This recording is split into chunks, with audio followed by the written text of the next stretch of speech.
About AC motor drive याचं आपण practical बघत आहोत.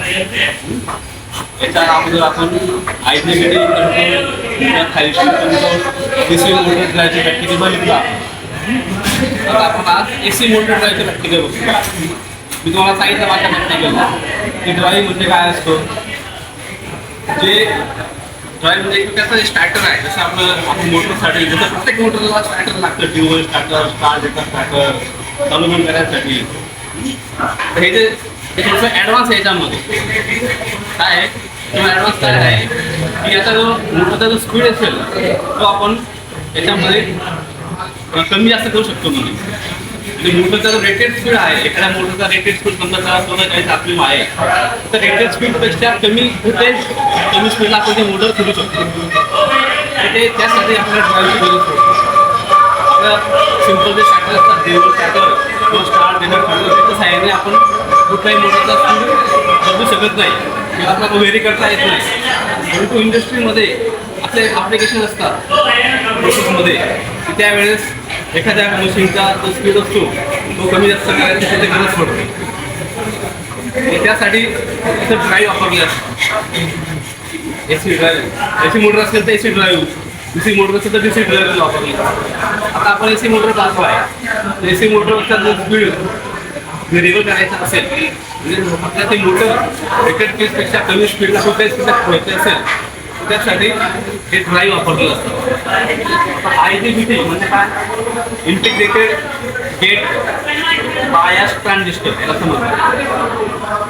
म्हणजे हा एक पॉवर इलेक्ट्रॉनिक्सचा डिव्हाइस आहे. म्हणजे पॉवर इलेक्ट्रॉनिक्समध्ये जसं थायरिस्टर असतात, XCR असतात, आयजीबीटी असतात. तर याचा वापर करून हे सर्किट बनवलं असतं याच्यामध्ये आयजीबीटी.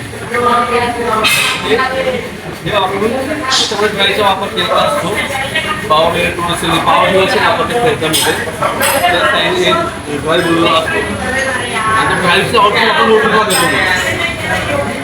आयजीबीटीमध्ये काय असतं त्यामध्ये हा त्याच्यामध्ये जो थायरिस्टरची आयजीबीटी आहे पॉवर डिव्हाइस आहे हा काय करतो, हा व्हेरिएबल आउटपुट मोटरला पुरवतो.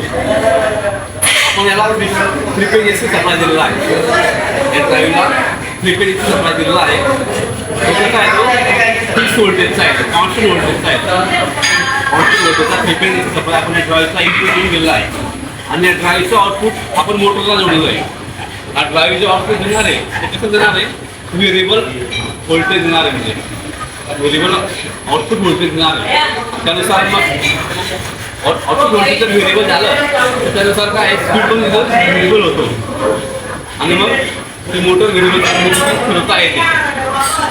हा कन्सेप्ट इथं वापरलेला आहे. त्यामुळे एक तुम्हाला दाखवलं कसं येतं त्याच्यामध्ये की आपला आयजीबीटी एसी मोटर ड्राईव्ह आहे. याच्यामध्ये हा इनपुट सप्लाय इथं दिलेला आहे. हे व्होल्टेज इनपुट व्होल्टेज मेजर करता येईल. व्होल्टमीटर काय आहे, इनपुट व्होल्टेज मेजर करता येईल. आता किती दाखवतं आहे, 430 म्हणजे 2 फेजमधलं व्होल्टेज 430. असे आपण कुठले पण ट्रिगर सप्लायमध्ये कुठले पण फेजमध्ये आपल्याला 430 व्होल्टेज मिळाला पाहिजे. आणि तुमचं इनपुट करून दाखवतोय आणि मोटर किती करून घेत आहे. आणि हा जो आहे तुमचा हा ड्राईव्ह आहे, हा पूर्ण इलेक्ट्रॉनिक ड्राईव्ह आहे. त्याच्यामध्ये आयजीबीटी वापरलेले आहेत, सोबत आणखी सर्किट वापरलेलं आहे. हे ड्राईव्हचं इनपुट आहे आणि ड्राईव्हचं आउटपुट आहे. हे ड्राईव्हला पण इथं कीज दिलेले आहे आपल्या ड्राईव्ह इथून स्टॉप करायला, रन करायला किंवा कमी जास्त स्पीड करायला. ते तिथं पण एक पॅनल दिलेला आहे. याला आता कंट्रोल पॅनल, ड्राईव्हचा कंट्रोल पॅनल त्याला म्हणतात. त्याचप्रमाणे पण मॅन्युअली पण फीज दिलेले आहेत. ॲप स्टॉप रन करायचा, दिवस फॉलो करायचा, फीज दिलेले आहेत. तर आपण ज्या स्पीडने आपल्याला ते मोटर फिरवायची, आता जो हा ड्राईव्ह आहे तो तुम्हाला दिसत असेल F10.4 असेल. F म्हणजे काय, फ्रिक्वेन्सी. ती फ्रिक्वेन्सी दाखवते आता. आणि आता मोटरला जो सप्लाय जातोय त्याचा फ्रिक्वेन्सी किती आहे, 10 हर्ट्झ आहे. कारण कुठल्याही जे मशीन फिरणारं मशीन असतं त्याचा जो स्पीड असतो तो फ्रिक्वेन्सीवर अवलंबून असतो. तसंच आपण फ्रिक्वेन्सी कमी केली स्पीड कमी होतं, फ्रिक्वेन्सी वाढवली स्पीड कमी होईल. आता ही फ्रिक्वेन्सी समजा 10 आहे तर यावेळेस स्पीड तुमचा, आता यावेळेस आपल्याला स्पीड आपण दिसत नाही आपल्याला, म्हणजे तर करंट दिसतं आपल्या इथं. तिथे 0.12 एम्पियर आहे. आपण जसं जसं फ्रिक्वेन्सी वाढवू तसं तसं काय मोटरचा स्पीड पण वाढतो आहे आणि तुमचं करंट पण वाढतंय. आता 13.5 फ्रिक्वेन्सीला 0.14 एम्पियर करंट जातं. त्यानुसार फ्रिक्वेन्सी वाढवली. आता 20 फ्रिक्वेन्सी 0.15 एवढं करंट मोटर घेते आहे. म्हणजे फ्रिक्वेन्सीचा डायरेक्ट संबंध स्पीडवर आहे. ते सूत्र आहे ना NS = 120 F/P. आपण सूत्र बघितलेलं आहे. NS = 120 F/P. फ्रिक्वेन्सी आणि स्पीड हे काय एकमेकांशी डायरेक्टली संबंधित आहे.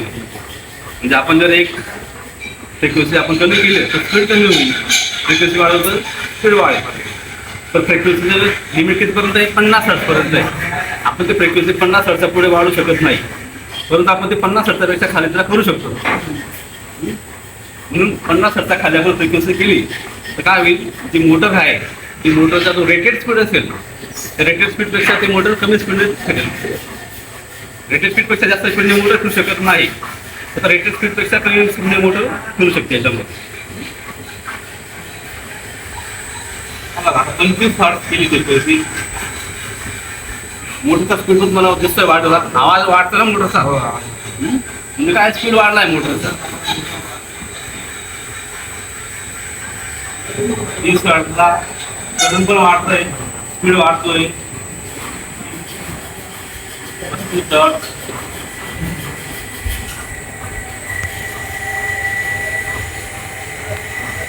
आता 40 हर्ट्झ. काय 40 हर्ट्झ फ्रिक्वेन्सीला तो सप्लाय मोटरला जातो आहे. त्यानुसार मोटर त्या स्पीडला फिरते आहे, करंट पण तिला वाढते आहे. त्याच्यामध्ये